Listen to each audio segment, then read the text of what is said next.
பர்ஃபெக்டாக எடுக்கலாம். நீ பிறந்த டைம்லேருந்து எல்லாத்தையும் எடுத்துடலாம். இந்த இம்ப்ரெஷன் இருந்தால் போதும்.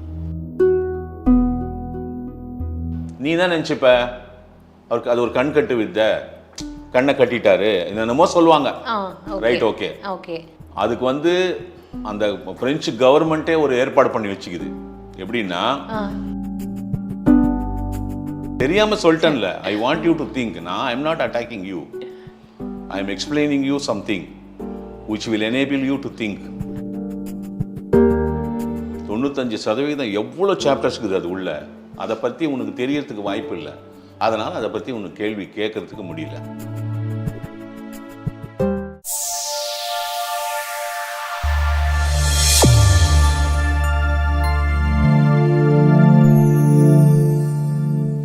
Hi viewers, welcome to Dr. C.K. Nandagopal அவரோட யூடியூப் சேனலுக்கு. வாரம் நமக்கு ஏதாவது ஒரு சுவாரஸ்யமான விஷயம் மட்டும் இல்லாமல் பிரமிப்பாக ஆச்சரியப்படுற விஷயத்தையும் அவர் ஷேர் பண்ணுறதுல கில்லாடி தான் அப்படின்றத காமிச்சிட்டு இருக்காரு இல்லையா? ஸோ போன வாரம் நம்ம இந்த அஸ்ட்ராலஜி பற்றி லாஸ்ட் 2 எபிசோட்ஸாக நம்ம பார்த்துட்டு தான் இருக்கோம். இந்த அஸ்ட்ராலஜி பற்றி நிறைய விஷயங்கள் அவர் நமக்கு சொல்லிட்டு இருக்காரு. இந்த வாரமும் ஒரு எபிசோட் அதோட நான் முடிக்கணும்னு விரும்புகிறேன், அந்த அஸ்ட்ராலஜி எபிசோட். அதுக்கப்புறம் நம்ம வந்து வேற ஒரு எபிசோட்ஸில் கண்டிப்பாக வந்து அதை கண்டினியூ பண்ணலாம். இப்போது இன்னைக்கு நம்ம நிகழ்ச்சிக்கு போகலாம் வாங்க. வணக்கம் சார். வணக்கம் சார். அஸ்ட்ராலஜி பற்றி நம்ம போன வாரமே முடிச்சிருக்கணும், பட் நான் இன்றைக்கி வந்து அதை கண்டினியூ பண்ணுறேன் வித் யோர் பெர்மிஷன். ஏன்னா எனக்கு இன்னும் ஒரு 4-5 வந்து கொஸ்டின்ஸ் இருக்குது சார் அது ரிலேட்டடாக. சார் நீங்கள் வந்து இந்த அஸ்ட்ராலஜிலே நிறைய விஷயங்கள் நம்ம பார்த்தோம்ல sir, like palmistry, face reading, அந்த ஜெமாலஜி அந்த மாதிரி. அதுலேயே வந்து நெக்ஸ்ட்டு இந்த நாடி ஜோசியம் அதை பற்றியும் சொல்லிடுங்க சார். எல்லாத்தையும் சொல்லிட்டீங்க, இதையும் மிஸ் பண்ண வேண்டாம். நாடி ஜோசியம் அதை பற்றி சொல்லுங்கள் சார்.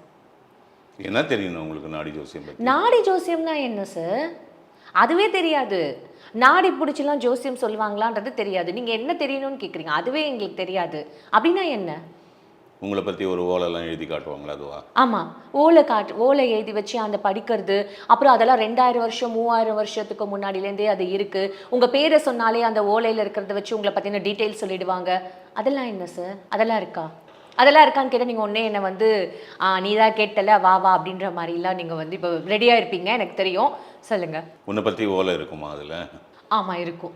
இப்போது அகத்தியர் நாடி ஜோசியம்னு வச்சு பண்ணும்போது ஜப்பான்லேருந்து ஒருத்தன் வருவான், தத்தா ஷாக்கி அப்படின்னு. அவன் பேர்லேயும் ஒரு ஓலை இருக்கும். இருக்குமா? காமிப்பாங்க, அவன் பேர் எழுதியிருக்கோம். ஜெர்மனிலேருந்து ஒருத்தி வருவான், கேஸ்டின் லூகின்னு, அவள் பேரும் இருக்கும். அப்படின்னா இன்னைக்கு ஒரு 800 கோடி மக்கள் இருக்காங்க இந்த உலகத்தில். ஓகேயா? சரி. 100 வருஷத்துக்கு முன்னாடி இந்த 400 கோடி மக்கள் இறந்து போயிட்டாங்க.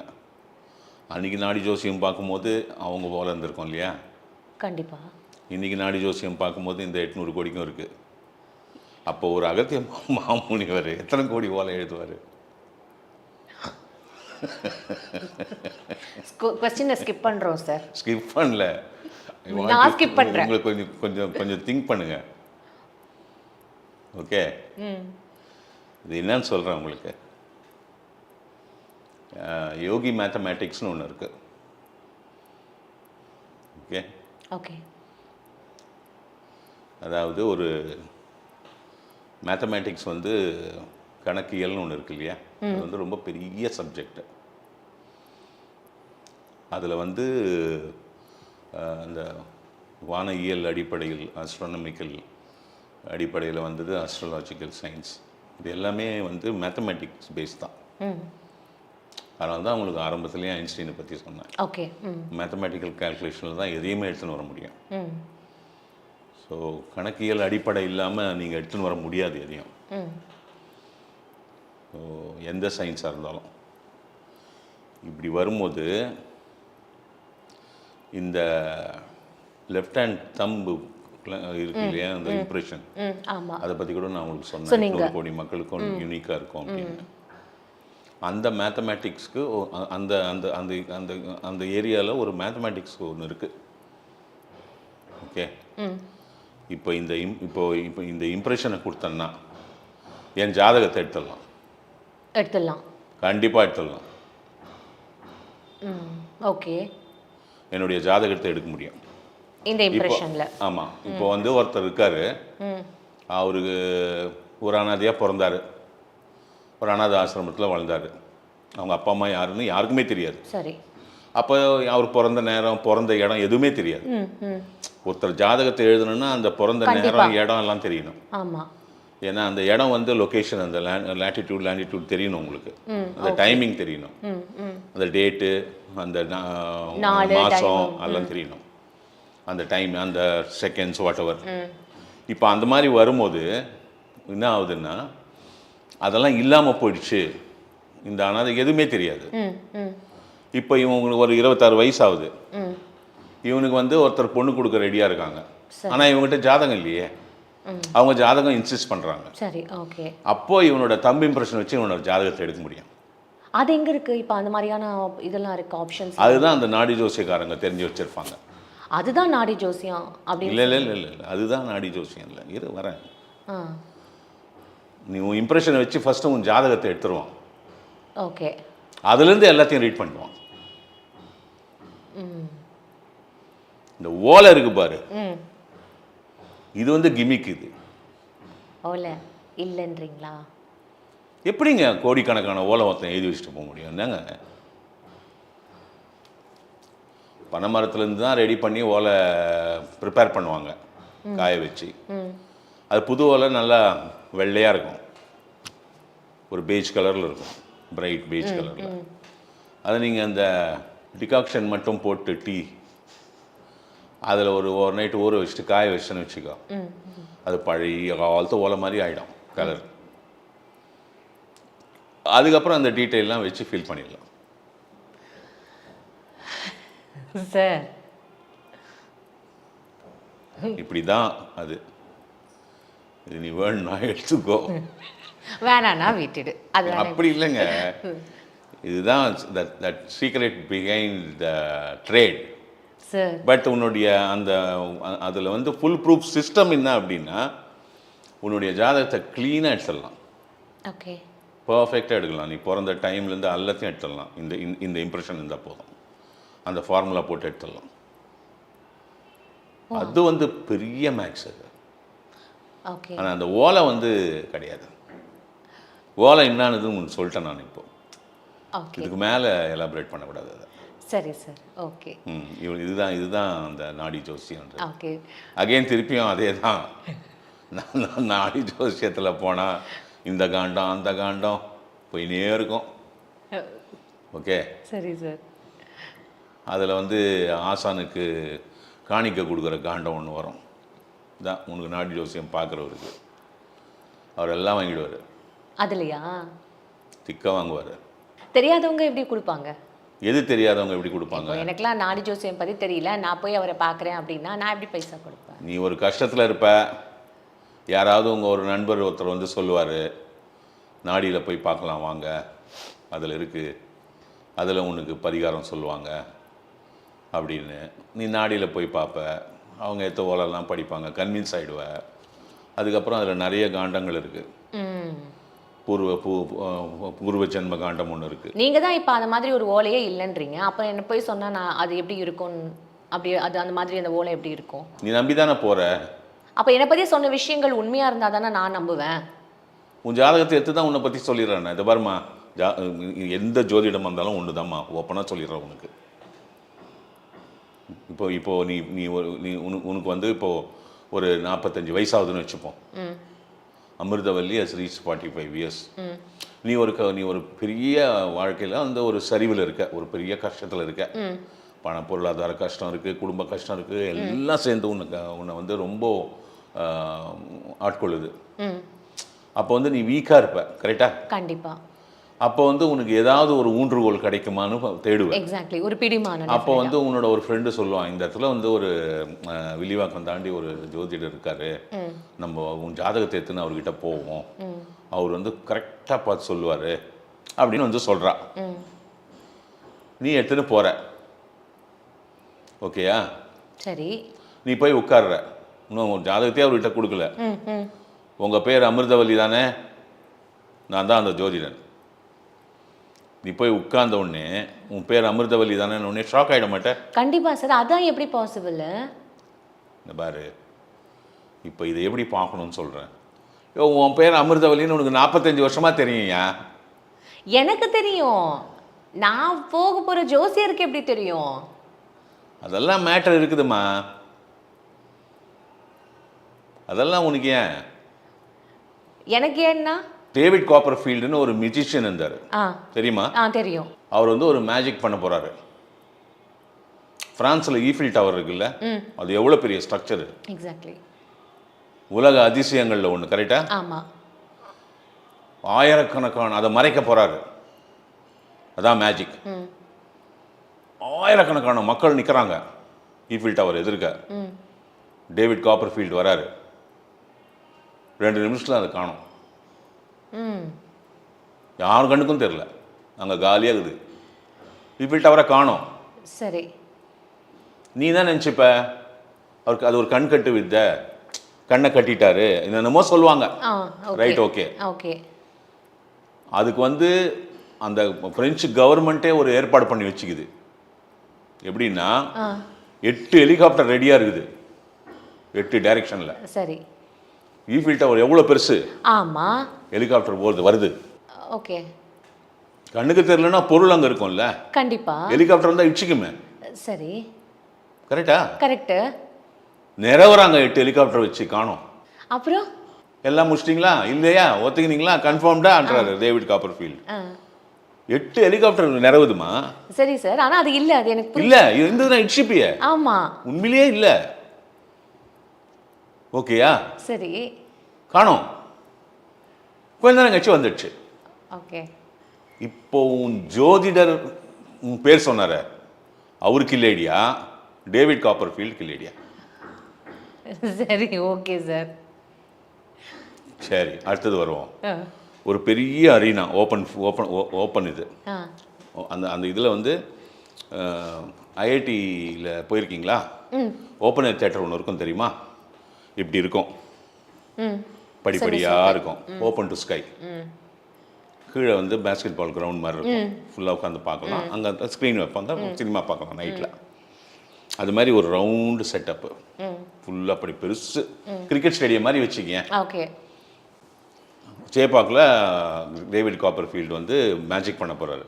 சென்டரில் ஓப்பன் ஸ்டேஜ் போட்டிருக்கு, சுற்றி 360 டிகிரிஸ்ல இருந்து அவர் என்ன பண்ண போகிறாருன்னு பார்க்கலாம். சரி, எல்லாம் வந்து உட்காந்துட்டாங்க. அது ஓப்பன் டு ஸ்கை தானே? ஆமாம். இப்போ டேவிட் காப்பர்ஃபீல்டு வரப்போகிறார், எல்லாம் உட்காந்துக்கிறாங்க. ஓகே, எல்லாம் அந்த பெவிலியன்லேருந்து பேட்ஸ்மேன் இறங்கி வருவாங்கல்ல, அந்த மாதிரி வருவார்னு நினச்சினுக்கிறாங்க. சரி. டேவிட் காப்பர்ஃபீல்டு அப்படியே பறந்து வர்றாரு, வந்து அந்த ஸ்டேஜில் வந்து இறங்குறாரு. ஓகே. உண்மையிலேயேம்மா physically he flew and came. எப்படி சார் அது? இப்போது உன் அமிர்தவல்லின்னு கூப்பிட்டானே அந்த ஜோதிடர் நிபுணரா, டேவிட் காப்பர்ஃபீல்டு நிபுணரா? சரி, தெரியாமல் சொல்லிட்டேன். தெரியாமல் சொல்லிட்டேன்ல. I want you to think. நான் I am not attacking you, I am explaining you something which will enable you to think. அதாவது உனக்கு வந்து ஒன்று விவரமாக சொல்கிறேன், அதிலிருந்து நீ பிக்கப் பண்ணிக்கோன்றேன். I can understand that. புரிஞ்சுதா? It is not here to attack you. No, not at all. எனக்கும் புரியுது சார், ஐம் ஜஸ்ட் கிட்டிங். இதான் உன் நாடி ஜோசியம். சரி, நாடியில் எல்லாம் வந்துடுச்சுப்பா, உனக்கு கிடச்சிடுமா புதையில? எதுவும் கிடைக்காது. ஒரு ஆத்ம திருப்தி, ஒரு சைக்கலாஜிக்கல் சப்போர்ட்டு, புரியுதா? சரி, இவ்வளோதான் மொத்தம். இந்த உலகத்துக்கு நீங்கள் என்ன சொல்ல வரீங்க? இந்த நீ கேட்குற கேள்விக்கு தான் நான் பதில் சொன்னேன். உலகத்துக்கு வந்து நான் சொல்ல வேண்டிய அவசியம் இல்லை, எனக்கு என்ன இருக்குது, எனக்கு தெரிஞ்சதை சொல்லிகிட்டு இருக்கேன். எவ்வளோ பேர் கமெண்ட்ஸில் கேட்டுட்டு தானே இருக்காங்க. அம்மா 1000 பேர் 1000 கமெண்ட்டில் கேட்பாங்கம்மா. ஒரு சப்ஜெக்டுன்னா அந்த சப்ஜெக்டில் இவ்வளோ பிரிவு இருக்குது, அங்கே என்ன நடக்குது, அதோட லிமிட்டேஷன் என்ன, அது உண்மையை தாண்டி உண்மைக்கு புறம்பாக இருக்கிறதா, இது எல்லாத்தையும் போய் படித்தோம் ஒரு காலகட்டத்தில். ஏன்னா இதெல்லாம் அந்த அந்த ஒரு படிப்பு கீழே வருது. இப்போது ஒரு ஒரு ஒரு சோதிடக்கலை அப்படின்னா அது தெரியாமல் வந்து நீ வந்து மருத்துவம்லாம் படிக்க முடியாது. மருந்துகளை பற்றி படிக்க முடியாது. ஓ, அதுவும் இது ஒன் பார்ட் ஆஃப் திஸ்ன்னு சொல்கிறீங்களா சார்? ஏங்க 5% தாங்க உங்களுக்கு ஆருடம்னு சொல்லிட்டேன். 95% இருக்குங்க. 95% எவ்வளோ சாப்டர்ஸ் இருக்குது அது உள்ள. அதை பற்றி உனக்கு தெரியறதுக்கு வாய்ப்பு இல்லை. அதனால் அதை பற்றி உனக்கு கேள்வி கேட்கறதுக்கு முடியல. கரெக்டு தான், ஐ அக்ரி. எப்படி மடக்கி கேட்டாலும் வந்து ஒரு மருத்துவர் அப்படின்றது வந்து ஒரு காலகட்டத்துக்கு தான் அவரால் மருத்துவம் செய்ய முடியும். அதுவும் அவருடைய கிரகநிலைகள் நல்லா இருக்கும்போது தான் மருத்துவம் செய்ய முடியும். அவரோட கிரகநிலைகள் ஒரு 13 வருஷத்துக்கு நல்லா இருக்குன்னா அவர் என்ன மருந்து கொடுத்தாலும் எல்லாருக்கும் க்யூர் ஆகும். அவர் கிரகநிலைகள் மாறி மருத்துவம் செய்வதற்கு உண்டான அந்த ஒரு அருகதையை அந்த மனிதர் அந்த பர்சனாலிட்டி இழந்துடுது அப்படின்னா அதுக்கப்புறமா அவர் அமிர்தத்தை கொடுத்தாலும் உனக்கு சரியாகாது. இதான் அவங்க நாடி ஜோசியம். ஓகே சார், நான் போன வாரம் எபிசோட் முடிக்கும்போது ஒரு கொஸ்டின் வந்து முடித்தேன் சார். ஸ்ட்ரெஸ் ஃப்ரீ லைஃபுக்கு, ஓகே, அந்த ஸ்ட்ரெஸ் ஃப்ரீ லைஃப் வாழறதுக்கு இந்த ஜோசி நமக்கு ஏதாவது ஹெல்ப் பண்ணுமா சார்? அது ஏன்னா இப்போ இருக்கிற வந்து இதில் மணின்றது வந்து ஒரு இம்பார்ட்டண்ட் ஃபேக்டர் தான். ஆனால் இப்போ அதுவே வந்து ஒரு என்ன சொல்கிறது, லைஃப்பில் வந்து ஒரு இம்பார்ட்டண்ட்டான விஷயத்தையும் தாண்டி அது இல்லைனா என்னால் வாழவே முடியாது அப்படி எல்லாத்துக்குமே அதுதான் ஒரு பிரதானமாக ஆயிடுச்சு சார். எல்லாம் பணம் இல்லைனாலும் ஓகே வாழ்க்கை எப்படியாவது ஓட்டிடலாம் அப்படின்னு சொல்லிட்டு தான் வாழ்ந்துட்டு வந்தவங்க இப்போ அப்படி இல்லையே சார். எப்படி இருக்காங்க? மணி பிரதானம், மணி இல்லைனா ஒன்றுமே இல்லை. ரிலேஷன்ஸு இல்லை ஃபேமிலி கூட அடுத்தது தான். அதுக்காக ஒருத்தனை கொலை பண்ணிட்டு அவங்ககிட்ட இருக்கிற பணத்தெல்லாம் எடுத்துப்பியா? நடக்குது இல்லை சார். நீ எடுத்துப்பியா சார்? நான் ஏன் சார் பண்ண போகிறேன்? நடக்குதுன்றியே. நான் என்னை சுற்றி நடக்கிற விஷயம் தானே சார். ரோட்ல வந்து செயின் ஸ்நாச்சிங் ஆகட்டும் சரி, அதெல்லாம் நீங்கள் சொல்கிறீங்கல்ல சார், நீங்கள் கேட்குறீங்கல்ல. மனித குலம் பிறந்த காலத்துலேருந்தே பொருளீட்டல்னு வரும். உங்களுக்கு சங்க இலக்கியங்கள்லாம் எடுத்தீங்கன்னா இருக்கு சார். நானும் படிச்சிருக்கேன். பொருள் இல்லாருக்கு உலகம் இல்லை, அருள் இல்லாருக்கு அவ்வுலகம் இல்லை. இது நீங்கள் கேள்விப்பட்டிருப்பீங்க. ஆமாம். பொருள் தேவை.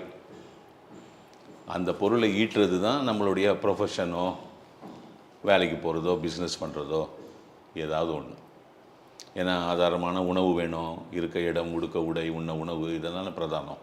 பேசிக் திங்ஸை தாண்டி இப்போது இந்த லக்ஸூரியஸ் லைஃபுக்காகவே சில பேர் வந்து அந்த மாதிரியான வேலைகள் பண்ணுறது தான் சார் இப்போது ரொம்ப கஷ்டமான ஒரு விஷயமா இருக்குது. அது இது மாதிரி கஷ்டம் எது, நஷ்டம் எது, லாபம் எது, சந்தோஷம் எதுன்றது வந்து மனுஷன் மனநிலையை பொறுத்து இருக்கு. புரியுதா? நீ கேட்குறது வந்து ஸ்ட்ரெஸ் ஃப்ரீ அப்படின்னா, ஸ்ட்ரெஸ் ஃப்ரீ அப்படின்னா உனக்கு வந்து அடிப்படை மனித வாழ்க்கையின் கல்வி தேவைப்படுது. ஒரு மனித வாழ்க்கையில் அடிப்படை கல்வி என்ன தெரியுமா? கம்பேரிசன் இருக்கக்கூடாது ஃபர்ஸ்ட். புரிஞ்சுதா? புரியுது சார். பக்கத்து வீட்டுக்காரன் பென்ஸ் வச்சுக்கிறான், நம்ம மாருதி தான் வச்சுருக்கிறோம். அவன் யூரோப்பியன் பிராண்ட் வச்சுருக்கிறான், நம்ம இந்தியன் பிராண்ட் வச்சுருக்கிறோம். அவன் சென்ட் மைக்கேல் சூட் போடுறான், அந்த மாதிரி. இப்போது இன்னொன்று வந்து இந்த இந்த பொறாமை, கம்பேரிசன் வந்தாலே கான்ஃப்ளிக்ட் வந்துடும், பொறாமை வந்துடும். எல்லாமே உங்களுக்கு அதில் வந்து அடிப்படும். அப்புறம் வந்து அந்த செல்ஃபிஷ் ஆக்டிவிட்டீஸ், நான் மட்டும் நல்லா இருக்கணும். புரியுதுங்களா? புரியுது சார். அப்புறம் ஃபியர், பயப்படுறது. பயப்படுறதுனால எதுவுமே ஆகாது இல்லை. வரப்போறத அவனை எதையோ ஒன்று கற்பனை பண்ணி தான் பயப்படுவாங்க. எக்ஸாக்ட்லி. ஓகே, வீட்டுக்குள்ள ஒரு திருடன் வந்துட்டா பயம், உள்ள வந்துட்டான் பார்த்துட்டேன், ஐயோ அந்த கதவு சரியா இல்லாமல் இருக்கே, அதை உடச்சினே அவனாவது நம்ம உள்ள வந்துட்டான்னா என்ன ஆகும், அது கற்பனை பண்ணி பயப்படுறது. I'm just telling you one example. சரி. Fear of losing things. Okay. இன்னொன்று வந்து possessiveness. அதுல பயம் வருமா? பயம்ன்றது வேறம்மா, அது முடிஞ்சிடுச்சு. ஓகே. அடுத்தது இது. ஓகே. Being possessive. புரிஞ்சுதா? புரியுது. If you are too possessive on your wife, you don't want anybody to look at her. You get angry. புரியுதா? If you are too possessive of your wife, you start suspecting her. Okay. புரியுதா? புரியுது. Okay. இது இது இது possessiveness தெரிஞ்சிச்சா? Possessiveness வந்தாலே fear of losing things வந்துடுவாங்க. Okay okay. அப்புறம் எக்ஸ்பெக்டேஷன்ஸ். ஒன்று வந்து உன்னோட எக்ஸ்பெக்டேஷன் நாட் கெட்டிங் ஃபுல்ஃபில்ட். இன்னொன்று வந்து people are expecting lot of things from you, you are not able to deliver. இதுக்கு அடுத்தது ஒர்க் ப்ரெஷர். இதுலேருந்தெல்லாம் how you are going to balance yourself. இதுக்கு உனக்கு தேவை என்ன அப்படின்னா பிஎம்ஏ, பாசிட்டிவ் மென்டல் ஆட்டிடியூட். அதுதான் சார் இப்போ ரொம்ப சேலஞ்சிங்காக இருக்குது. எல்லாரும் அந்த இருக்கிற சுச்சுவேஷனில் அந்த மாதிரி யோசிக்க. உன்னை வந்து நீ சேலஞ்சாக பார்த்தீங்கன்னா அது கட்சி வரைக்கும் உனக்கு சேலஞ்சாக தான் இருக்கும். ஓகே. உன்னுடைய வாழ்க்கையை நீ எப்படி அமைத்துக் கொள்ளப் போகிறாய், உன்னுடைய மனநிலையை நீ எப்படி ஒரு வலிமையான ஒரு கட்டமைப்புக்குள் கொண்டு வரப்போகிறாய், அது வந்துடுச்சுன்னா தென் நீங்கள் வந்து எந்த ஒரு சுச்சுவேஷனையும் மீட் அவுட் பண்ணலாம். சில பேர் பார்த்தீங்கன்னா டிசிஷன் மேக்கிங்கில் ரொம்ப புவராக இருப்பாங்க. எதுவுமே ஒரு முடிவு எடுக்க முடியாது அவங்களால. இப்படி பண்ணலாமா, அப்படி பண்ணலாமா, அப்படி பண்ணலாமா, அப்படி பண்ணலாமான்னு யோசிச்சுனே இருப்பாங்களே தவிர எந்த முடிவும் எடுக்க மாட்டாங்க. அந்த முடிவு எடுக்கிறதுன்றதே வந்து டைமில் வந்து நின்றுடணும். அந்த அந்த பர்டிகுலர் ஒரு ப்ராப்ளம், ஒரு பிரச்சனை, அந்த பிரச்சனைக்கு உண்டான சொல்யூஷன், அதை வந்து ஒரு டைம் ஃப்ரேமில் முடிக்கணும். இங்கிலீஷில் வந்து 2 வார்த்தை இருக்குது, கெப்பாசிட்டி அண்ட் எஃபிஷியன்சின்னு. புரியுதுங்களா? புரியுது. இப்போ ஒரு ஒரு ஒரு பர்டிகுலர் ஒரு ப்ராப்ளம் சால்விங் ஒரு டாஸ்க் ஒன்று கொடுக்குறேன், அதை வந்து நீ 180 செகண்ட்ஸில் முடிக்கணும்.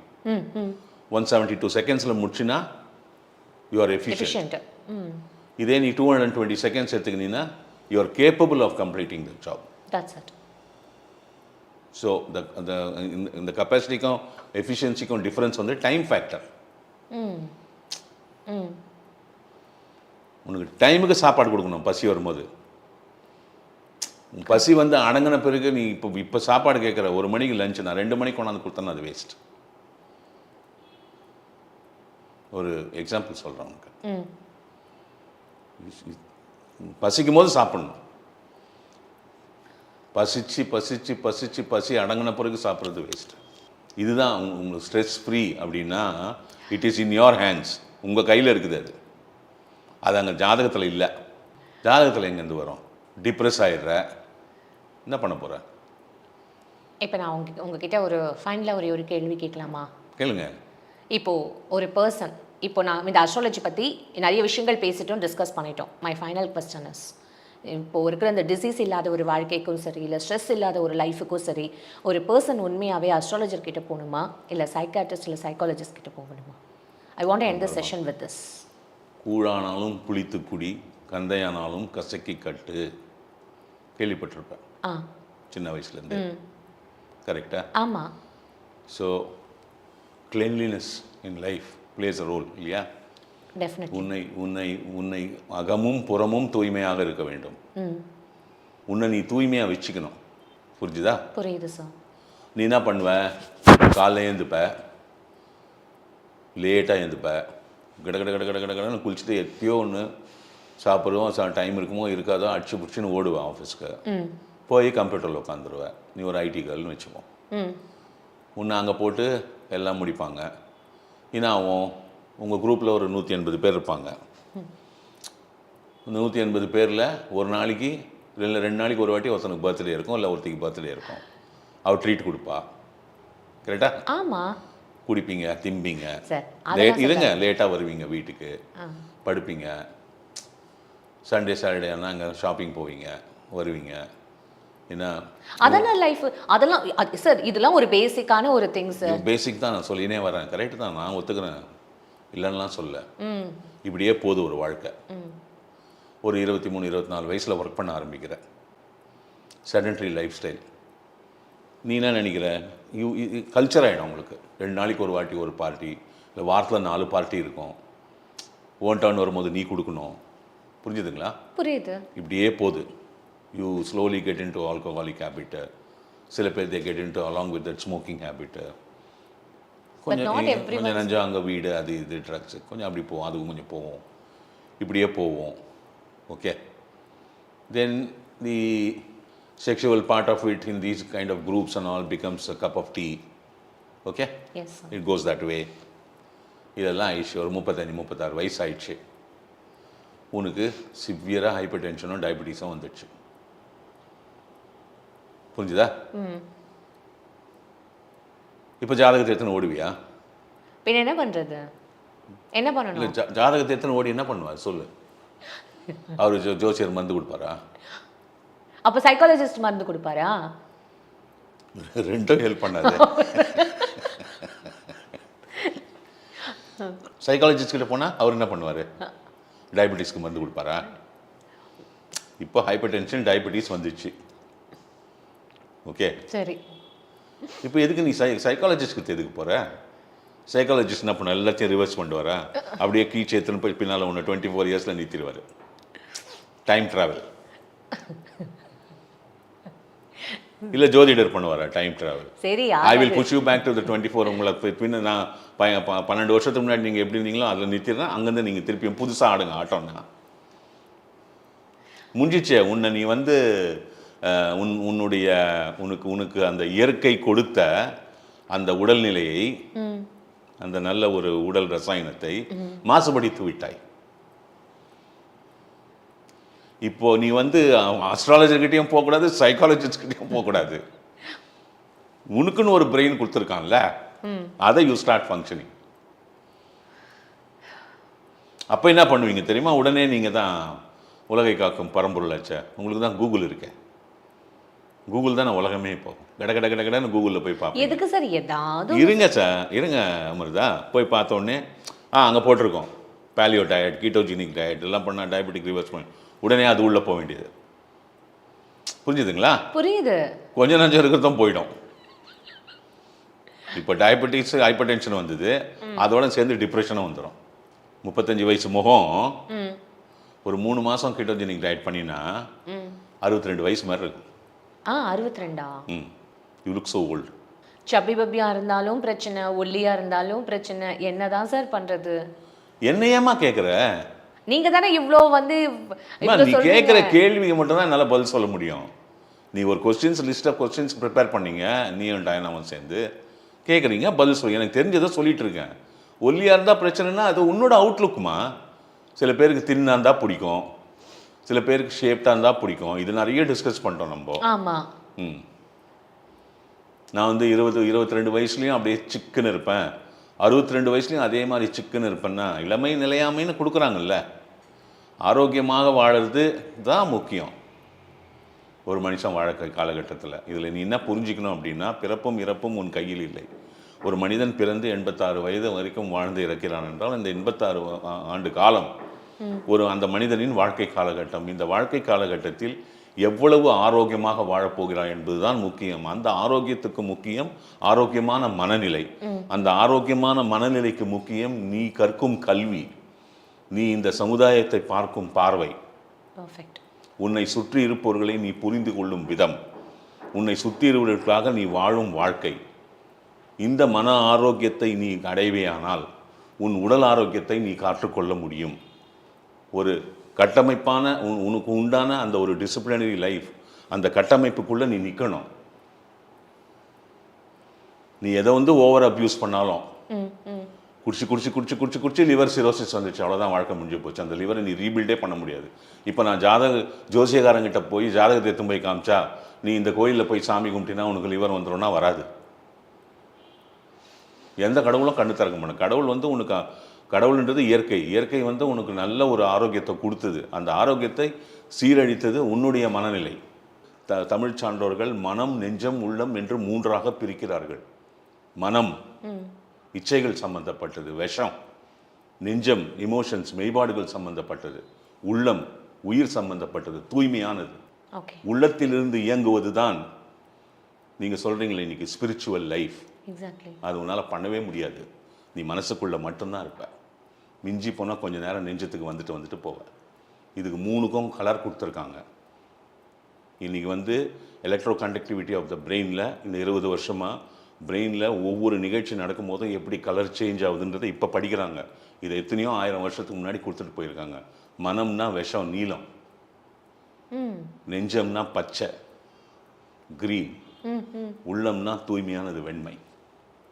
சார் வணக்கம். என்ன நேயர்களே, இந்த அஸ்ட்ராலஜியோட எபிசோட் வந்து இந்த வாரத்தோட முடிஞ்சுது. எல்லாருக்குமே நிறைய விஷயங்கள் வந்து இவர் எக்ஸ்பிளைன் பண்ணியிருப்பாருன்னு நான் நம்புகிறேன். ஏன்னா எனக்கு டெஃபினட்டாக வந்து ஒரு கிளாரிட்டி கிடச்சிது. மீண்டும் அடுத்த வாரம் வேற ஒரு எபிசோடில் உங்களை வந்து மீட் பண்ணுறேன். அதுவரை உங்களிடமிருந்து விடைபெறுவது உங்கள் அமிர்தா. மறக்காமல் எல்லாரும் லைக் பண்ணுங்கள், ஷேர் பண்ணுங்கள், கமெண்ட் பண்ணுங்கள், சப்ஸ்கிரைப் பண்ணுங்கள்.